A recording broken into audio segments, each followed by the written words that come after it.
हम जानने जा रहे हैं एक ऐसे वीर पुरुष के बारे में जो हमारे देश को आज़ादी दिलाने में बहुत ही अहम भूमिका निभाए हैं और अपने जीवन की देश के प्रति बलिदान दिए।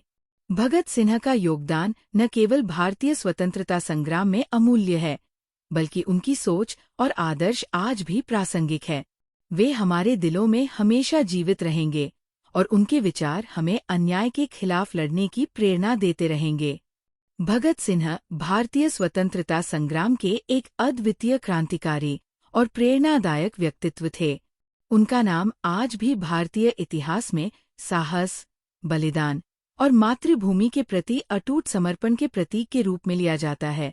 केवल 23 वर्ष की उम्र में देश की स्वतंत्रता के लिए अपने प्राणों की आहुति देकर भगत सिंह ने एक ऐसा इतिहास रचा जो आने वाली पीढ़ियों के लिए प्रेरणा का स्रोत बना। भगत सिंह का जन्म 28 सितंबर 1907 को पंजाब के लायलपुर जिले के बंगा गांव में हुआ, जो अब पाकिस्तान में है। उनका परिवार देशभक्ति और स्वतंत्रता संग्राम के प्रति समर्पित था। भगत सिंह के पिता किशन सिंह और उनके चाचा अजीत सिंह दोनों स्वतंत्रता संग्राम से जुड़े हुए थे। बाल्यावस्था से ही भगत सिंह ने क्रांति और देशभक्ति के विचारों को आत्मसात करना शुरू कर दिया। वे उन बच्चों में से नहीं थे जो साधारण जीवन जीने में विश्वास रखते थे। बचपन में ही जब उन्होंने जलियांवाला बाग हत्याकांड 1919 के बारे में सुना, तो उनका मन व्यथित हो गया। यही घटना उनके जीवन में एक मोड़ बनकर उभरी। भगत सिंह ने अपनी प्रारंभिक शिक्षा गांव के स्कूल में प्राप्त की। उनकी शिक्षा में देशभक्ति और समाज सेवा का बड़ा महत्व था। बाद में उन्होंने लाहौर के नेशनल कॉलेज में दाखिला लिया। वहां पर उनकी मुलाकात अन्य क्रांतिकारी युवाओं से हुई, जिन्होंने उनके विचारों को और अधिक प्रबल किया। वे महात्मा गांधी के असहयोग आंदोलन से भी प्रभावित हुए। हालांकि जब गांधी जी ने चौरी चौरा कांड के बाद असहयोग आंदोलन वापस ले लिया, तो भगत सिंह इससे असहमत हो गए। भगत सिंह ने किशोरावस्था में ही क्रांतिकारी गतिविधियों में भाग लेना शुरू कर दिया था। वे हिंदुस्तान रिपब्लिकन एसोसिएशन (HRA) के सदस्य बने, जो बाद में Hindustan socialist Republican association (HSRA) के रूप में जाना गया। भगत सिंह का मानना था कि सशस्त्र क्रांति के माध्यम से ही अंग्रेजों को भारत से बाहर निकाला जा सकता है। उन्होंने अपने साथियों के साथ मिलकर क्रांतिकारी गतिविधियों की योजना बनाई।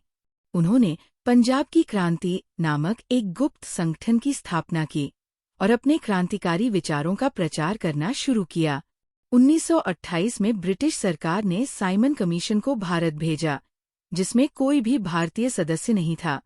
इस कमीशन का देश भर में विरोध हुआ। लाला लाजपत राय ने लाहौर में एक विरोध प्रदर्शन का नेतृत्व किया, जहां पुलिस ने उन पर लाठीचार्ज किया। लाठीचार्ज से घायल होने के कारण लाला लाजपत राय की मृत्यु हो गई।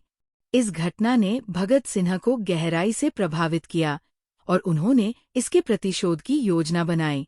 भगत सिंह, राजगुरु और सुखदेव ने ब्रिटिश पुलिस अधिकारी जॉन सॉन्डर्स को 17 दिसंबर 1928 को गोली मारकर हत्या कर दी। ये घटना ब्रिटिश सरकार के खिलाफ उनके गुस्से और उनके क्रांतिकारी दृष्टिकोण को दर्शाती है। 8 अप्रैल 1929 को भगत सिंह और बटुकेश्वर दत्त ने दिल्ली की केंद्रीय असेंबली में बम फेंका।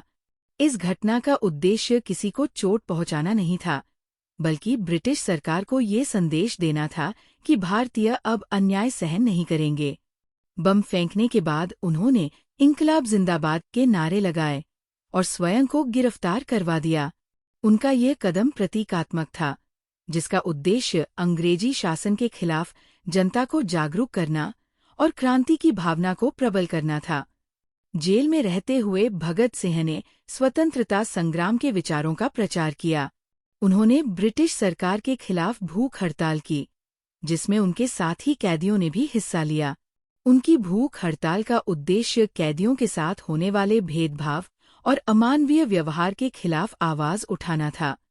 यह हड़ताल 116 दिनों तक चली और पूरे देश में चर्चा का विषय बन गई। भगत सिंह न केवल एक क्रांतिकारी थे, बल्कि एक विचारक और लेखक भी थे। उन्होंने कई लेख लिखे, जिनमें उन्होंने समाजवाद, स्वतंत्रता और मानवता के विचारों को व्यक्त किया। उनके लेख आज भी युवाओं के लिए प्रेरणा है। भगत सिंह, राजगुरु और सुखदेव को ब्रिटिश सरकार ने हत्या और देशद्रोह के आरोप में फांसी की सजा सुनाई। 23 मार्च 1931 को तीनों को लाहौर जेल में फांसी दी गई। उनकी शहादत ने पूरे देश में क्रांति की ज्वाला भड़का दी। भगत सिंह का जीवन और बलिदान भारतीय स्वतंत्रता संग्राम का एक अमूल्य हिस्सा है। उन्होंने दिखाया कि स्वतंत्रता केवल एक सपना नहीं, बल्कि एक लक्ष्य है जिसके लिए हर संभव प्रयास करना चाहिए। उनका विचार था कि सच्ची स्वतंत्रता तभी मिल सकती है जब समाज में समानता, न्याय और बंधुत्व हो। उनका नारा इंकलाब जिंदाबाद आज भी हर भारतीय के दिल में गूंजता है। भगत सिंह ने अपनी शहादत से ये संदेश दिया कि स्वतंत्रता और न्याय के लिए बलिदान देने वालों को कभी भुलाया नहीं जा सकता। भगत सिंह का जीवन साहस, बलिदान और देशभक्ति का प्रतीक है।